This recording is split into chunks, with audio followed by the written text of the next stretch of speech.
మాట్లాడుతుంది కదా అదే మీరు అధ్యక్ష ధన్యవాదాలు. నేను పర్మిషన్ ఇస్తున్నానమ్మా. అధ్యక్ష permission. Thank you sir, thank you ధన్యవాదాలు అధ్యక్ష.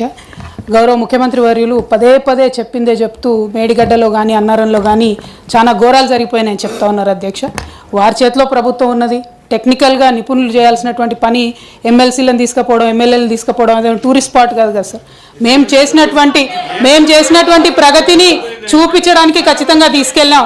ఇవాళ తప్పు జరిగితే తప్పు నిర్ధారించాల్సింది మనం కాదు, నిపుణుల ఆధ్వర్యంలో కమిటీలు వేయండి, ఖచ్చితంగా నిర్ధారించండి. ఏ పరీక్షకైనా సిద్ధంగా ఉంటాం, అందులో ఎటువంటి అనుమానం లేదు. Thank you sir. గౌరవ ముఖ్యమంత్రి గారు ప్లీజ్.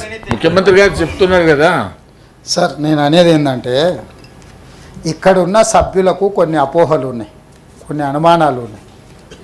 నా సహచర సభ్యులకు అపోహలు అనుమానాలు ఉండొద్దు. ఈ ప్రభుత్వము పారదర్శకంగా నిష్పక్షపాతమైన విచారణకు ఆదేశిస్తుందని నమ్మకం కలిగించడానికి మేము వాళ్ళందరిని అక్కడికి తీసుకెళ్తామని అంటున్నాము.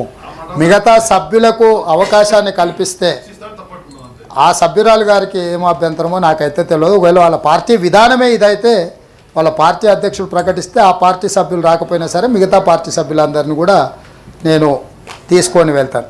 ఏ విచారణైనా విచారణ తర్వాత విచారణలో తేలిన అంశాల ప్రాతిపదికన కారణం ఎవ్వరని తెలిసిన తర్వాతనే భారత రాజ్యాంగంలో శిక్ష ఉంటుంది.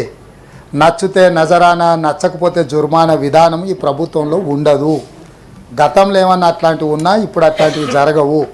కాబట్టి ఎవరు భయపడాల్సిన పని లేదు, ఆందోళనతో కుంగిపోవాల్సిన అవసరం లేదు. నిష్పక్షపాతమైన విచారణ చేసి చర్యలు తీసుకుంటాను. మీ ద్వారా సభ్యులకు నేను మాటిస్తున్నాను. అదేవిధంగా పెద్దలు జీవన్ రెడ్డి గారు ఒక కీలకమైన అంశాన్ని లేవనెత్తినారు. తెలంగాణ ఉద్యమంలో ఇది కూడా ఒక ఉత్ప్రేరకము. నిజాం ప్రారంభించిన చక్కెర కర్మాగారాలు రకరకాలుగా సమస్యలను ఎదుర్కొని మూతబడి హామీలు ఇచ్చిన వాళ్ళు కూడా అది అమలు చేయకపోవడంతో ఎన్నికలలో చేదు అనుభవాలు చూసి వీటన్నిటిని చూసినాం. నా పాదయాత్ర సందర్భంగా అక్కడ రైతులను వారి నాయకత్వంలో కలిసినాము. మా ప్రభుత్వము నిజాం చక్కెర కర్మాగారాలను తిరిగి ప్రారంభించడానికి కట్టుబడి ఉన్నది.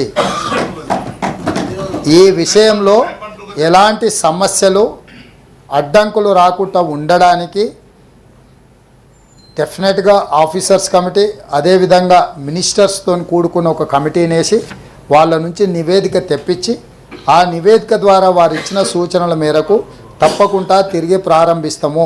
ఇది మా ప్రభుత్వం యొక్క గ్యారంటీ. గతంలో ఇచ్చినాం, ఇప్పుడు కూడా ఆ గ్యారంటీకి కట్టుబడి ఉన్నాం. మేనిఫెస్టోలో కూడా మేము స్పష్టంగా చెప్పినాం.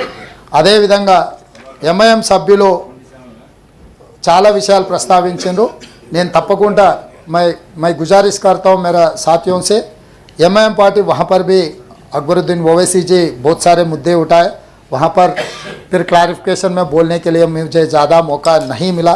यहाँ पर भी डबल बेडरूम के और गरीब के जो माइनॉरिटी कॉरपोरेशन में चेक दिए बाउंस हो गए. हम पहले से यही बोल रहे हैं, ये नकली सरकार है, नकली चेक देने में माहिर है. वही सरकार मैं बोल